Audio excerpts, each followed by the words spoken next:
అండి, welcome to మన వంటలు. ఈరోజు మనం ఉల్లి పకోడాని ఎలా తయారు చేయాలో తెలుసుకుందాం.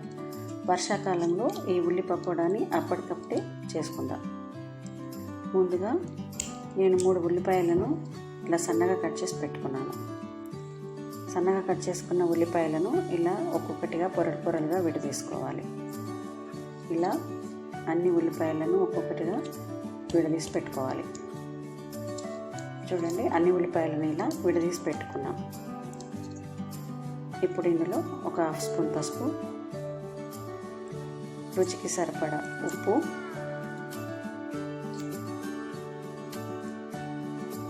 వేసుకొని ఒకసారి బాగా కలుపుకున్నాం. ఇలా బాగా కలుపుతున్నప్పుడే ఈ ఉల్లిలోని తేమ అంతా కూడా బయటకు వచ్చేస్తుంది. ఇలా కలుపుకున్న పసుపు ఉప్పు మిశ్రమాన్ని ఒక 2 నిమిషాలు పక్కన పెట్టేద్దాం. ఇప్పుడు 1 స్పూన్ కారం,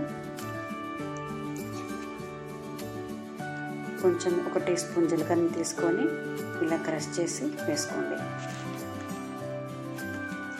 కచ్చా పచ్చగా దంచుకున్న ధనియాలను 1 స్పూన్ వేసుకోండి. గరం మసాలా 1 టీ స్పూన్ వేసుకొని మళ్ళీ ఒకసారి బాగా కలుపుకోవాలి.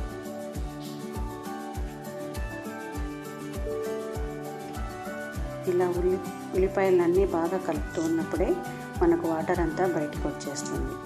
ఈ వాటర్తోనే మనము పిండి మొత్తాన్ని కలుపుకోవాలి. నేను శనగపిండిని 1 కప్పు తీసుకున్నాను. శనగపిండి మొత్తంగా కాకుండా ఒక్కొక్క స్పూన్ వేసుకుంటూ కలుపుకోవాలి. దీనిలో పిండి కలపడానికి మనం వాటర్ వేయాల్సిన లేదు. ఈ ఉల్లిపాయల్లో ఉన్న తేమతోటే ఈ పిండి అంతా కూడా బాగా కలిసిపోతుంది. ఇలా మనం చూసుకుంటూ ఒక్కొక్క స్పూను పిండి వేసుకుంటూ కలుపుకోవాలి. పిండి మరీ గట్టిగాను కాకుండా మరీ జారుడుగా కాకుండా ఇలా కలుపుకోవాలి. చూడండి, పిండి మనకు ఉల్లి పకోడా వేసుకోవడానికి రెడీ అయిపోయింది. స్టవ్ పైన ఆయిల్ని వేడి చేసుకొని ఇలా ఉల్లి పకోడాలన్నీ తీసుకొని చిన్నగా వేసుకోవాలి. ఉల్లిపాయలను వేసుకునేటప్పుడు స్టవ్ను హై ఫ్లేమ్లో పెట్టుకోవాలి. వేసుకున్నాక లో ఫ్లేమ్లో ఉడికించుకోవాలి. స్టవ్ హై ఫ్లేమ్లో పెట్టడం వల్ల ఈ ఉల్లి పకోడా పైనే ఫ్రై అయిపోతుంది, లోపల పిండి ఉడకదు. ఒకసారి బాగా కలుపుకొని ఒక 5 నిమిషాలు స్టవ్ని లో ఫ్లేమ్లో పెట్టి ఫ్రై చేసుకోవాలి. ఉల్లిపాయలు బాగా ఫ్రై అయిపోతాయి. చూడండి, మన పకోడీ ఫ్రై అయిపోయింది. ఈ ఫ్రై అయిపోయిన పకోడీని ఒక ప్లేట్లోకి తీసుకుందాం.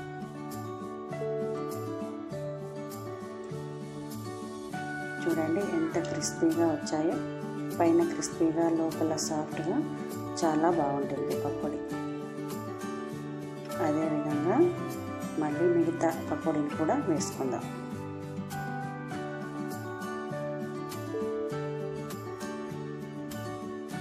లో ఫ్లేమ్లో పెట్టి ఫ్రై చేసుకోవాలి.